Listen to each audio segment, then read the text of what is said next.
ಇನ್ನು ಮುಂದೆ ನಿಮ್ಮ ನೆಚ್ಚಿನ ಧಾರಾವಾಹಿಗಳ ಫುಲ್ ಎಪಿಸೋಡ್ಗಳು ಸನ್ ನೆಕ್ಸ್ಟ್ ಆಪ್ನಲ್ಲಿ ಮಾತ್ರ.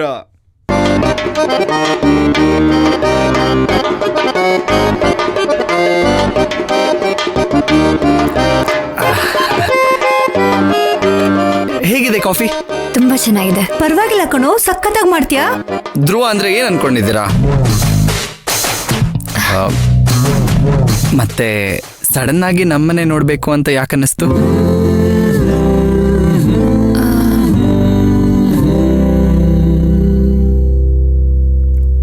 ಅವಳು ನಿಮ್ಮಮ್ಮನ ಹತ್ರ ಕ್ಷಮೆ ಕೇಳ್ಬೇಕಂತೆ, ಅದಕ್ಕೆ ಬಂದಿದ್ದಾಳೆ.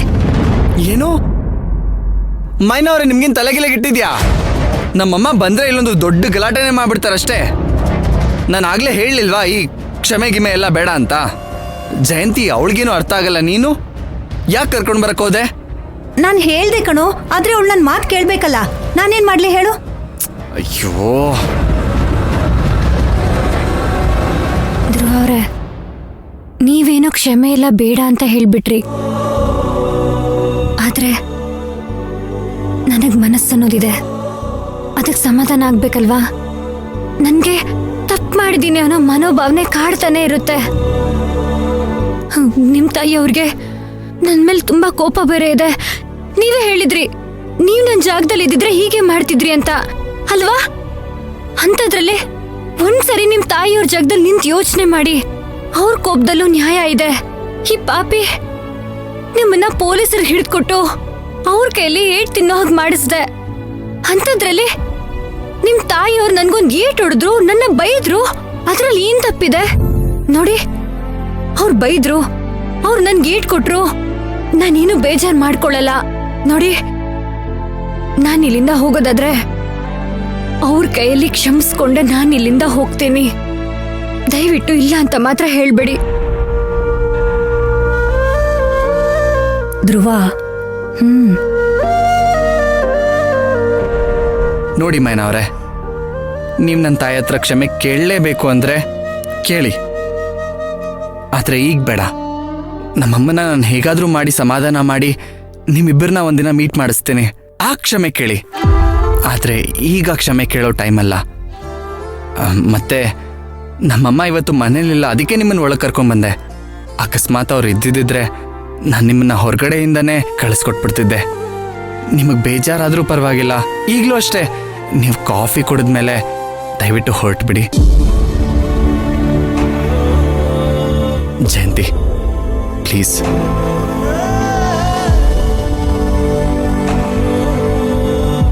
ಜಿಂಕೆ ಮಾರಿನಾ ನೀ ಜಿಂಕೆ ಜಿಂಕೆ ಮಾರಿನಾ. ಅಮ್ಮ,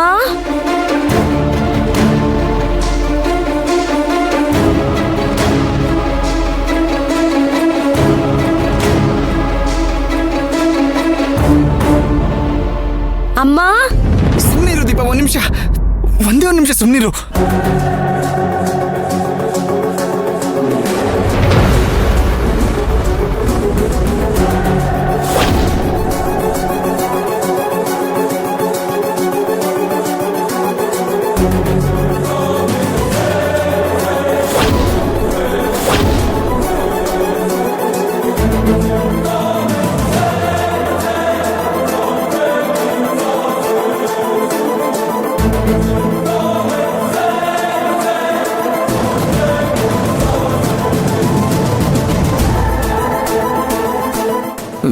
ಸರ್ಸು,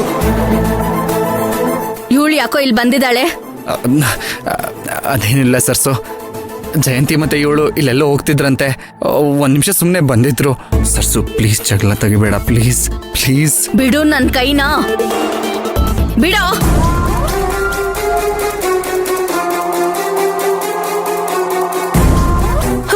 ಅಮ್ಮ,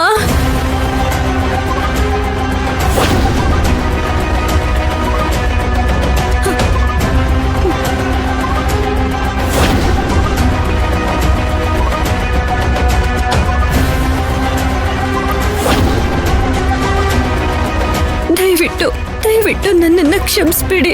ನನಗೆ ಗೊತ್ತು ನಿಮಗ್ ನನ್ ಮೇಲೆ ಎಷ್ಟು ಕೋಪ ಇದೆ ಅಂತ.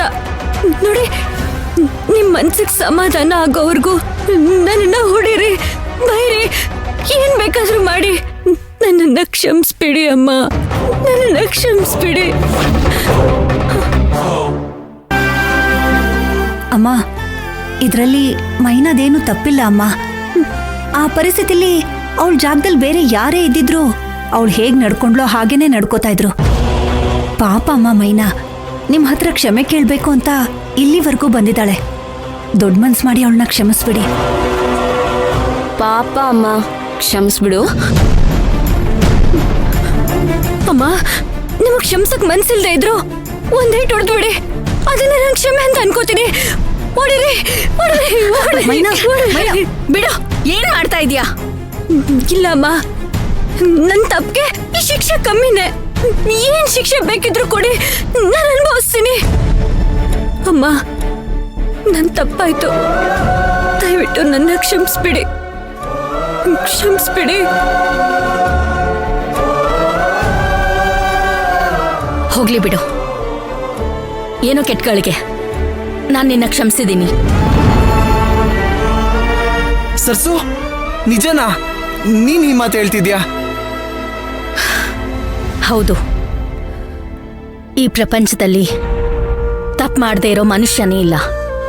ತಪ್ಪು ಮಾಡಿದ್ಮೇಲೆ ಅದನ್ನ ತಿದ್ಕೊಳ್ಳೋರು ತುಂಬಾ ಜನ ಇದ್ದಾರೆ.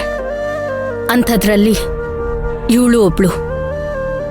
ತಪ್ಪು ಮಾಡಿದ್ದೀನಿ ಅಂತ ಮನೆ ಬಾಗ್ಲುವರೆಗೂ ಬಂದು ಕಾಲ್ ಹಿಡಿದು ನನ್ನ ಕ್ಷಮೆ ಕೇಳ್ತಾ ಇದ್ದಾಳೆ. ಇನ್ನೂ ಇವಳನ್ನ ಕ್ಷಮಿಸಿಲ್ಲ ಅಂದ್ರೆ ನಾನ್ ಮನುಷ್ಯಲಾಗಲ್ಲ. ಇವನ್ ನಿನ್ನ ಕ್ಷಮಿಸ್ತಾನೋ ಇಲ್ವೋ, ನಾನಂತೂ ನಿನ್ನ ಕ್ಷಮಿಸಿದ್ದೀನಿ.